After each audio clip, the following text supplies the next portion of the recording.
spawning down in this here bottom right position as the Protoss player.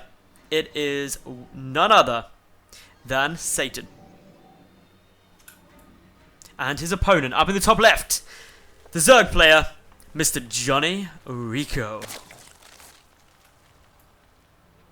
So, these two are both pretty damn cool. They're really good players. Of course, JonnyREcco has been in the finals or near the finals of every I-Series that I've been to since I-46, actually, making splashes. He's a Scottish player.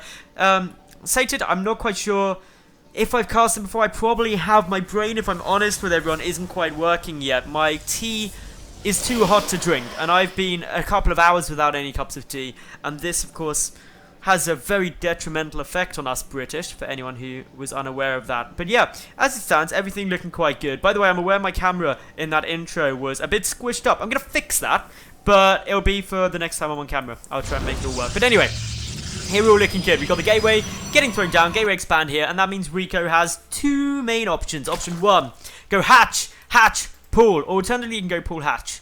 Those are two good things. He's going to be going for the pool hatch approach, just to be playing on the safe side, just a tad to make sure things are all going good. I'm keeping a good little look at everything that's going on for him at the moment. And, well, the important thing to note is that, well, these two probably just going to be playing things safe. This is a best of 3. I forgot to mention that a little bit earlier, but it is absolutely integral to how everything's going to be going down. That this is a best of 3, and that you want to be in game number 1, playing things a little bit safer if you can, making sure that everything is just checked. See REcco there, just putting that drone out, making sure there's no proxy gateways in his base, because that would be bad times for him. He's got his expansion coming down, his Overlord sneaking its way forward. Going to go and take a little peek at what's coming down here. Everything all good. And yeah, for the moment, we do see that the probe coming out. Though this is an unusual way for the probe to go. With the two gases, it could be a proxy. Is going to be a proxy. Look at this positioning. It just screams, I want to proxy something. But did REcco see it with the Overlord? If he does it, that's going to be pretty pro if he has seen it. Of course, probe just sitting there. Got pylon coming down here on the low ground. All in all, pretty good. I did not just call him Satan, Voctor. By the way, there was a big delay on the stream, so I know things that I respond to in the chat will be miles out. So yeah, waiting to see if the proxy comes down. That's what I'm keeping an eye out for. No REcco, just saying, does he have a Nexus yet? Does he have a Nexus yet? Where's the Nexus coming down? And the answer is not coming down anywhere. Still 4 probes in gas. And interestingly, the Twilight Cows are coming down the back here, so this could be some interesting stuff. Not the normal that you usually see coming down. Generally speaking, you'd get Nexus down a lot sooner, and that's why REcco's coming in with these Overlords. He knows something, or suspects something could be up, just wants to go, okay, there is definitely no Nexus there. That's the important thing REcco needs to see, because now he's going, okay, well, this is getting quite late. You're doing something. Something sneaky's coming down off of a 1 base place. Some kind of tech is going to be making its way towards my base, so I need to make sure that I'm keeping everything safe. He's getting down, zergling speed for the moment. He's probably going to try and be quite proactive, scouting around the map in case of proxies. The expansion does now come down, and REcco will spot it. So he could just sit down and go, well, this is very late. That's the only thing, all in all. But nothing too crazy. Everything going fairly good for both players. Gateway coming down there, and oh, it's Dark Shrine. Not proxied. This is purely for putting down a proxy pylon at some point. But yeah. Overlord, not going to be able to get in here, not going to be able to get into CNN any information, doesn't know about the Twilight Council. REcco needs to identify that it's going to be a Dark Shrine pretty soon, because otherwise he will take some fairly substantial damage by there not being a lair down. He's got no option to get an Overseer, which leaves only the possibility of using Spore Crawlers for protection. REcco needs to see that. Getting this scout out will be quite difficult with his current positioning. I think even if he sent in the Overlord now, it wouldn't get there to be able to see because it's been hurt. So, a little bit frustrating there. We've got, of course, a third hatchery coming down. REcco's still unaware of what's coming. The proxy pylon has been started right at the top here. This is a long way out, so it's very unlikely to get spotted anytime soon. Instead, just going to mean that steady trickle through. Is REcco actually... He's rallied to it. He's going to see it. Brilliant. He knows something's up. Look at how many lings. He's just flooded with lings knowing, hang on, that was really late. There's some kind of tech coming. All he needs to do is see that there's a shimmer. And he will he see the shimmer? He sees it. He should see it. He knows the pylon's there. Does he start the Spore Crawlers? Does he know? Did he see it? Was he looking for the shimmer? The shimmer is the most important thing to spot. But I don't think he has. No spore coolers getting started, but only one DT here at the moment. A second one is on its way through. A third, is that a third DT? Okay, 3 DTs on the map. 3 DTs making their way forward, ready to deal some damage. Still, Rico doesn't know. One should go to each base. There's no lair. There comes down the spores. He's seen it. He knows. He's aware. He's trying to throw down as many spore coolers as possible. Will they get up in time? Well, double spores at each base. Hugging them with the drones. Just trying to prevent them getting taken out. These DTs already racking up a couple of kills, though.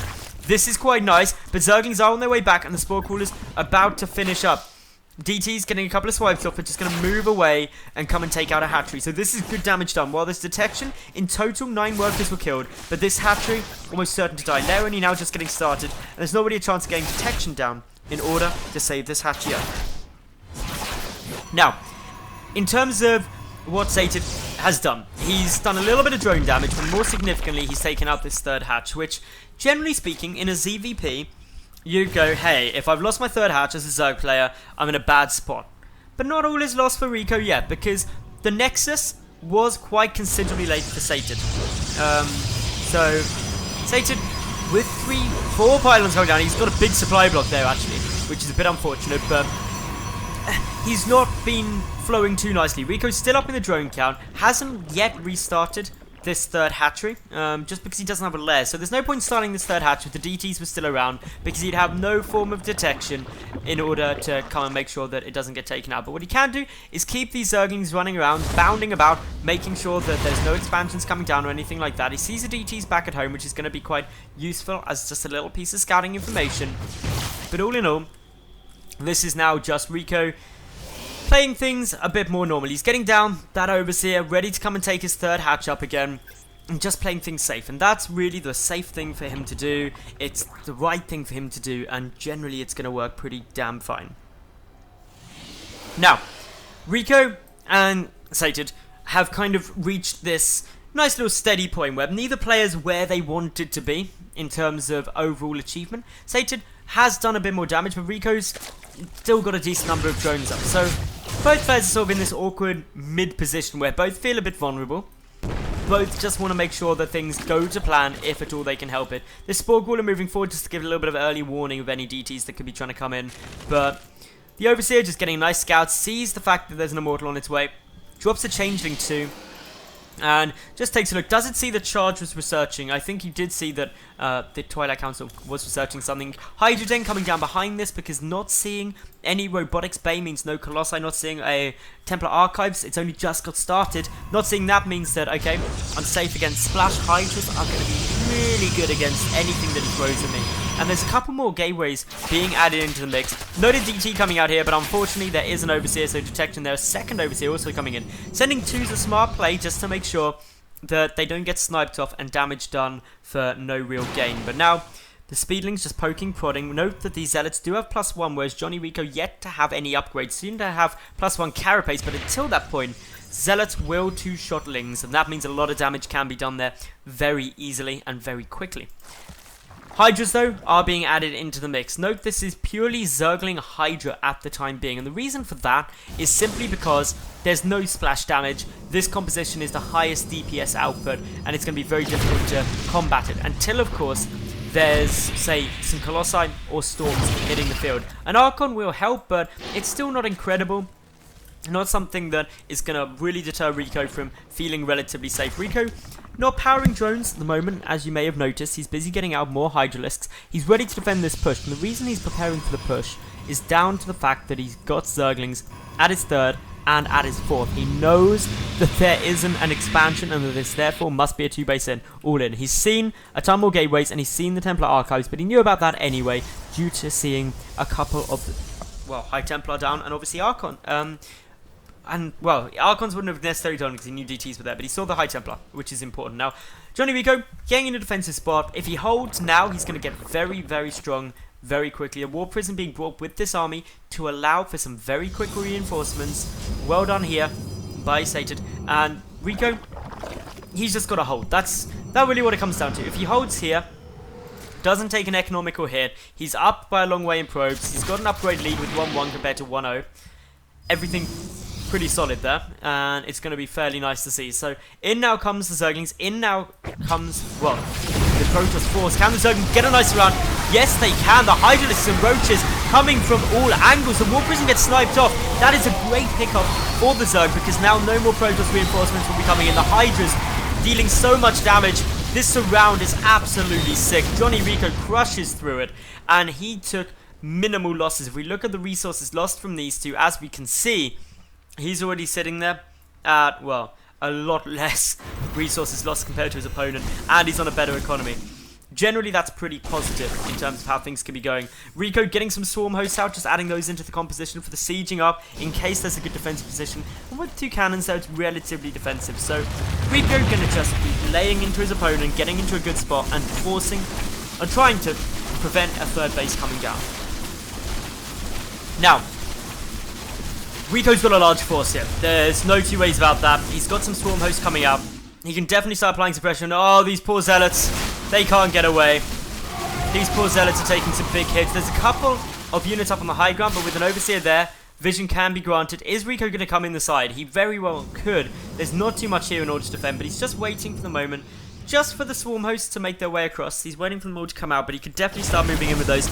May even go for an attack on both sides. Just pushing in, getting the better spread. Looks like he's going to, but he pulls some of the army round. Because of the full wall off, it messed up the pathing just a tad, but not enough to make things absolutely terrible. But now, in comes the contamination. Just going to be stopping that forge researching anything. Does get taken out though. A couple more gateways do start to fall. That's going to hurt the production. The Zealots, the Roaches, the Hydras and Immortals all duking it out. But the Zerg definitely coming out on top here. GG is cooled, and JonnyREcco will take game number 1 in their special.